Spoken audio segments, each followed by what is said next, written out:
आज जो अपन टॉपिक पढ़ेंगे उसका नाम है रोटेशनल मोशन। इसको हम एक और नाम से जानते हैं, वो क्या है? Rigid body dynamics. तो अपन चैप्टर का नाम पहले देखें, रोटेशनल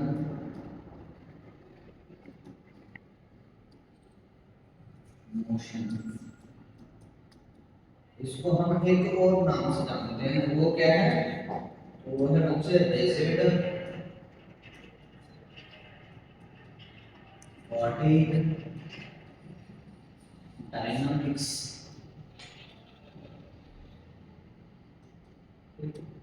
सबसे पहले हम ये जानने की कोशिश करते हैं कि इस चैप्टर में हम किस चीज के बारे में पढ़ेंगे, ये चैप्टर किस चीज से रिलेटेड है। ओके, तो इसका दो रीडिंग है ना, इसको हम इस नाम से भी जानते हैं और इस नाम से भी। तो ये चीज समझने के लिए कि रिजिड बॉडी डायनामिक्स क्या है, रोटेशनल मोशन क्या है, तो इसके हम नाम को समझते हैं। जैसे कि अपन देखें रोटेशनल मोशन, पहला नाम ये है रोटेशनल मोशन। क्या मतलब हुआ इसका? तो नाम से लग रहा है रोटेशनल मतलब घूमने वाला। जैसे अपन स्विच ऑन करें तो क्या होगा? घूमने वाला ना। रोटेशनल मोशन मतलब क्या हुआ कि अपना पोजीशन चेंज करना टाइप का है ना।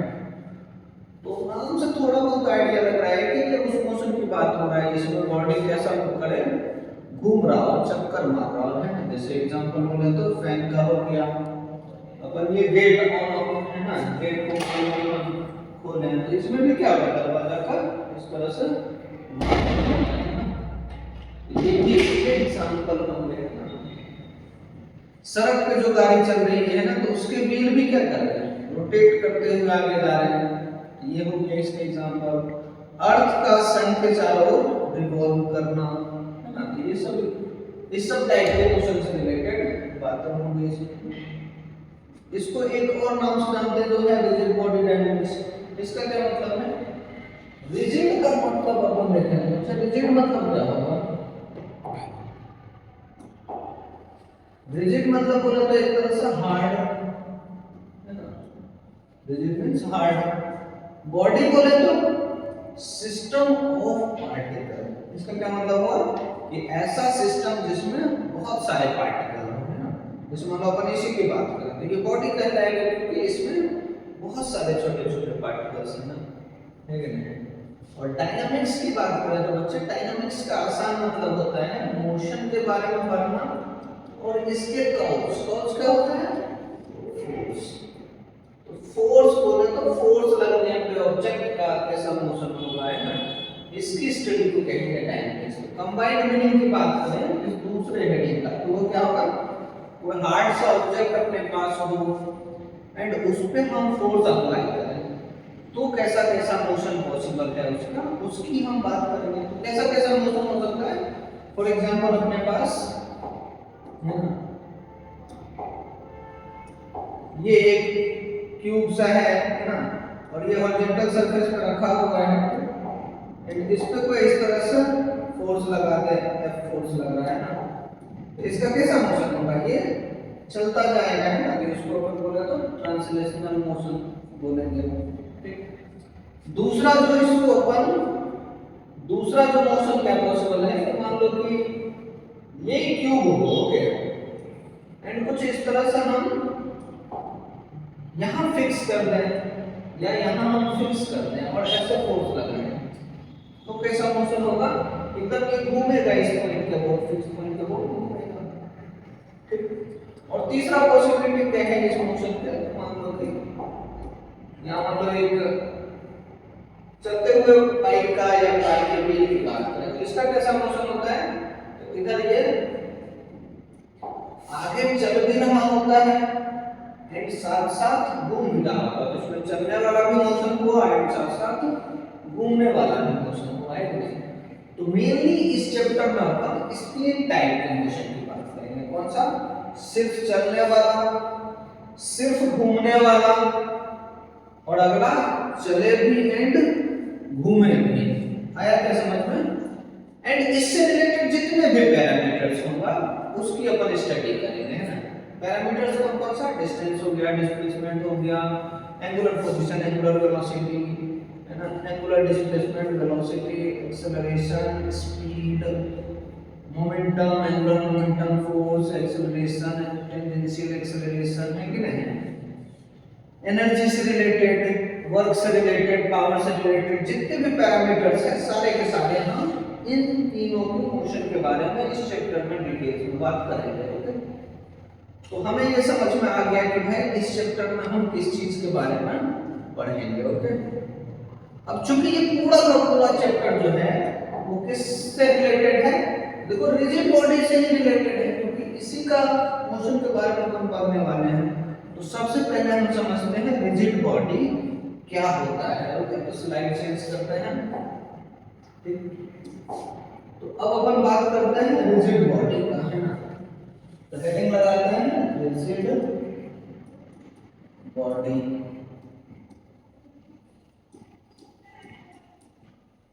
रिजिड बॉडी बोले तो क्या होगा, कैसे बॉडी को अपन बोलेंगे रिजिड बॉडी।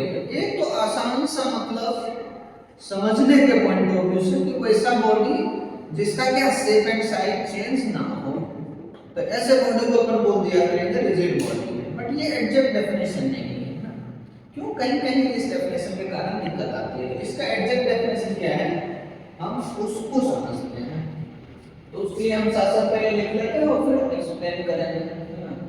तो रिजिड बॉडी का किसको बोलेंगे, a body in which distance between any two points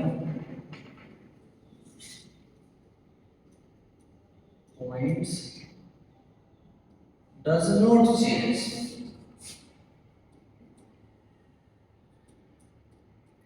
does not change मतलब कि हमेशा जिंदगी में कभी ना बदलेगा नहीं, ड्यूरिंग एप्लीकेशन कह सकते हैं, ड्यूरिंग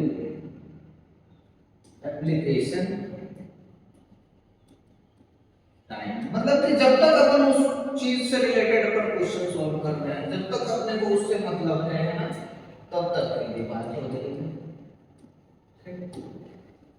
क्या कहता है ये डेफिनेशन हम समझे तो मान लो कि ऐसा बॉडी हो, है ना, जिसके अंदर किसी भी दो पॉइंट के बीच का डिस्टेंस क्या हो रहा है, नहीं बदल रहा हो। फॉर एग्जांपल हमारे पास ये है, जो क्यूबॉइड ले लेते हैं, उससे अच्छा होगा, अच्छा होगा।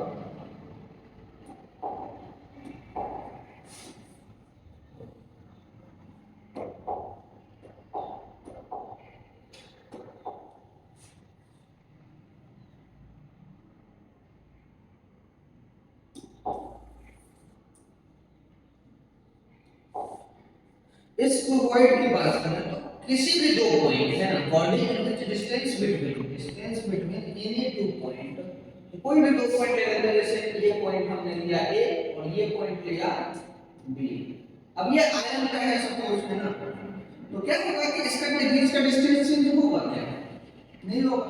चाहे हम इसको ऊपर फेंकें नीचे फेंकें, है ना, मान लो कि कोई इधर से फोर्स लगा दे तो क्या होगा, डिस्टेंस चेंज नहीं होगा, है ना। क्या ऐसे ये दो ही पॉइंट है और भी है, और भी बहुत सारे, किसी भी दो पॉइंट, बी पॉइंट ये, सी पॉइंट ये हम ले लें, ये मान लो डी पॉइंट ले लें, तो किसी भी दो पॉइंट चाहे सी एंड डी हो, सी एंड बी हो, ए एंड बी हो, डी एंड ए हो, किसी भी दो पॉइंट के बीच क्या होना चाहिए, डिस्टेंस चेंज नहीं होना चाहिए, तो हम उस बॉडी को क्या कहेंगे, रिजिड बॉडी। ओके, अब देखो तो कहने का मतलब तो नहीं है ना कि ऐसा बॉडी जिसका शेप एंड साइज क्या हो, चेंज ना हो आसान शब्दों में, उसको अपन बोलेंगे रिजिड बॉडी। बट अपन ये आसान शब्दों वाला जो समझने वाली बात बोला, उसकी एक डिमेरिट है। कैसा, जैसे मान लो कि अपने पास कोई कंटेनर है या क्यूब ही अपन फिर से लेते हैं, या सिलेंडर है ये, है ना, इसमें मान लो कि हाफ तक पानी भरा हुआ है, पानी कहां तक, आधे तक ऐसे भरा हुआ है, क्या है कि ये कंटेनर है ना, ट्रांसपेरेंट नहीं है, बाहर से नहीं दिखता है अंदर पानी किस तरह से हो गया। और सोचो कि इस कंटेनर का पूरी तरह से पैक है, इधर से भी पैक है, बॉटम से भी पैक है, इसको मान लो कि अपन ऊपर नीचे या इसको अपन नीचे गिरा दिए, है ना, नीचे गिरा दिए, तो इससे क्या होगा कि अपने को दिख रहा है कि बाहर से इस ऑब्जेक्ट का शेप एंड साइज चेंज हुआ क्या? नहीं हुआ, बस ओरिएंटेशन चेंज हुआ। पहले वर्टिकल था, अब हॉरिजॉन्टल हो गया, but shape and size change नहीं हुआ बाहर से। एंड अंदर के वाटर मॉलिक्यूल की बात करें तो वो सब कैसा होगा? कुछ इस तरह से हॉरिजॉन्टल हो जाएगा, है कि नहीं? तो वाटर मॉलिक्यूल अंदर देखे तो किसी भी दो पॉइंट ए एंड बी यहां था, तो अब यहां क्या होगा? कहां गया पता नहीं, मतलब उस दोनों के बीच डिस्टेंस चेंज हुआ या नहीं हुआ? डिस्टेंस हो गया चेंज, है कि नहीं? तो ये क्या कहलाएगा? रिजिड बॉडी नहीं कहलाएगा, जबकि शेप एंड साइज इसका नहीं बदला है फिर भी। हम शेप एंड साइज वाले पे बहुत ज्यादा भरोसा नहीं करेंगे, ओके? ठीक, ये बात हुआ। रिजिड बॉडी को अपन समझने के लिए एक और अपन एग्जांपल लेते हैं, फिर आगे के टॉपिक पे चलते हैं। अब जैसे मान लो अपने पास एक ये रिंग है,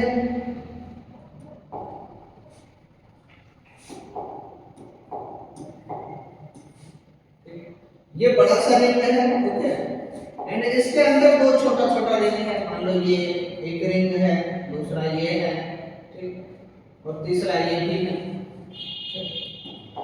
तीनों एंटी क्लॉकवाइज में घूम रहा है। ये ओमेगा 1 से घूम रहा है, ये ओमेगा 2 से, एंड ये ओमेगा 3 से। इसको रिंग 1 कहेंगे, रिंग 2 एंड ये रिंग 3। इसको रिंग 4 कह लेते हैं ना। यदि हम बात करें कि ये दोनों, ये जो इसके अंदर छोटे रिंग घूम रहा है, क्या ring 1 and R4 rigid body कहलाएगा क्या? तो नहीं कहलाएगा। क्यों? क्योंकि R4 का कोई पॉइंट इसीलिए हमने A माना और ये B माना। तो क्या जैसे जैसे रिंग 1 घूमेगा तो A एंड B के बीच का डिस्टेंस चेंज होगा या नहीं होगा? होगा। तो R1 and R4 will not rigid body, क्या होगा? रिजिड बॉडी नहीं होगा। बट सोचो यदि ओमेगा 1 एंड ओमेगा 3 सेम हो, है ना? सेम हो, मतलब ओमेगा 1 का जितना वैल्यू है उतना ही ओमेगा 3 का है, तो R1 एंड R3 क्या रिजिड बॉडी होगा क्या? तो उसके लिए अपन देखें तो जैसे मान लो इसका एक पॉइंट हमने ले लिया B और इस पे एक पॉइंट ले लेते हैं C, तो B एंड C के बीच का डिस्टेंस देखें, क्या ये चेंज होगा क्या? चूंकि ओमेगा सेम है तो जितना टाइम ये घूमेगा, मान लो यहाँ आया, क्या उतना ही दूर ये भी चल जाएगा क्या? और फिर से B मान लो यहाँ आ गया तो C कहाँ पहुंच जाएगा? यहाँ। तो दोनों के बीच का डिस्टेंस ये इस तरह से दोनों घूमेगा कि दोनों रिंग के बीच का डिस्टेंस कांस्टेंट मेंटेन रहेगा, वो चेंज नहीं होगा। B एंड C के बीच क्या होगा? डिस्टेंस सेम रहेगा, डिस्टेंस नहीं बदलेगा। तो ये हमारा बोल सकते हैं कि ring 1 and ring 3 will be example of rigid body, rigid body होगा, ओके? अब मान लो अपने पास कोई चेन है, दूसरा एग्जांपल लेते हैं कि ये मान लो अपने पास चेन है, ओके? ऐसे पूछा जाए कि ये रिजिड बॉडी है या नहीं है, क्योंकि रिजिड बॉडी मतलब अपन समझ लेते हैं कि हार्ड सा बॉडी, तो उस हिसाब से तो लग रहा है नहीं होना चाहिए रिजिड बॉडी। बट यदि अपन डेफिनेशन को देखें तो ये पॉइंट A, कोई भी दो पॉइंट ले लेते हैं, ये पॉइंट A और इसको अपन ले लेते हैं पॉइंट B। जब तक ये चेन लटका हुआ है तब तक A और B के बीच का डिस्टेंस चेंज होगा क्या? हमेशा सेम रहेगा, है ना? कोई भी दो पॉइंट ले ले, जैसे B ये रहा, C ये है, ये D ले ले, किसी भी दो पॉइंट के बीच का डिस्टेंस क्या होगा? हमेशा सेम रहेगा, नहीं बदलेगा। तो इसको हम भी, ये भले फ्लेक्सिबल दिख रहा है बट अपन कह सकते हैं इसको कि ये रिजिड बॉडी कहलाएगा जब तक ये शेप एंड साइज चेंज नहीं हो रहा है। और जैसे इसको मान लो छोड़ दिया गया तो क्या होगा कि ये चेन नीचे आ जाएगा, इस तरह से नीचे फैल जाएगा। तो अब देखें तो दोनों के बीच का डिस्टेंस क्या बदल गया? क्या बदल गया? तो अब बोलेंगे कि ये रिजिड बॉडी, यहां से यहां बोलेंगे तो नहीं है, लेकिन क्योंकि शेप एंड साइज क्या हो गया? बदल गया। तो मेरे ख्याल से समझ में आ गया होगा रिजिड बॉडी क्या है ना? इससे रिलेटेड जितने भी नोट्स है अपन उसको नोट करते हैं। पहला तो अपना ये होगा कि क्या कोई जरूरी है कि रिजिड बॉडी होने के लिए हार्ड सा ऑब्जेक्ट ही हो, ठोस ही ऑब्जेक्ट हो जरूरी है क्या? नहीं। फ्लेक्सिबल बॉडी भी रिजिड बॉडी की तरह काम कर सकता है यदि ये रिजिड बॉडी के डेफिनेशन को फॉलो करे, है ना।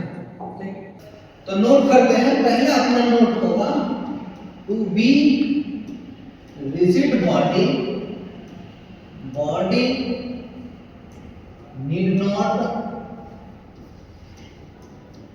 To be hard. इसका क्या मतलब हुआ, बॉडी रिजिड बॉडी होने के लिए बॉडी को हार्ड होने की जरूरत नहीं है, फ्लेक्सिबल बॉडी भी रिजिड बॉडी के एग्जांपल हो सकता है। इसका भी हमने एग्जांपल देखा वो कौन सा, चेन। जब तक इसका शेप एंड साइज नहीं बदल रहा है, अपने शेप में रह रहा है, तो हम क्या बोलेंगे, इसको रिजिड बॉडी है। दूसरा अपन नोट करते हैं, ये रिलेटेड है वेलोसिटी ऑफ सेपरेशन और अप्रोच, वेलोसिटी ऑफ सेपरेशन और अप्रोच। ये क्या है, तो जैसे मान लो कोई अपना एक रिजिड बॉडी है, ये है ना, इसके दो पॉइंट, ये मान लो A है और ये B है। A इस डायरेक्शन में जा रहा है v1 स्पीड से, और B इस डायरेक्शन में जा रहा है मान लो v2 स्पीड से, ठीक। दोनों को, यदि दोनों पॉइंट को अपन कनेक्ट करें तो लाइन ज्वाइन करने वाला ये है, ये बना रहा है θ1 एंगल और ये बना रहा है θ2 एंगल। अब ध्यान से देखो कि A एंड B के बीच का डिस्टेंस यदि चेंज नहीं हो रहा है, क्योंकि रिजिड बॉडी है, तो इस दोनों के बीच ना ही डिस्टेंस कम होगा ना ही बढ़ेगा। इसका क्या मतलब है कि v1 का जो ये कंपोनेंट आएगा, v1 cos θ1 एंड v2 का जो ये कंपोनेंट आएगा, कौन सा कंपोनेंट ये होगा, v2 cos θ2।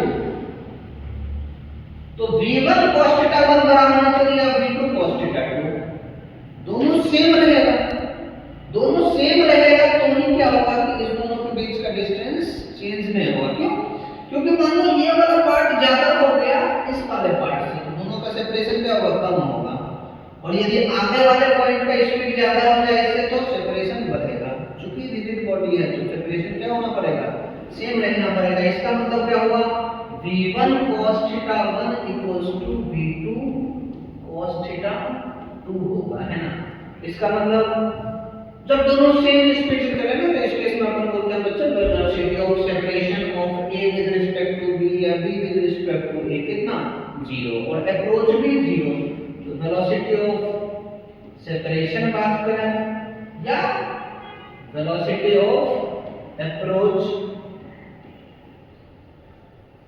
बराबर क्या बोलेंगे, 0, रिजिड बॉडी के केस में। करते हैं इतना ही, चलता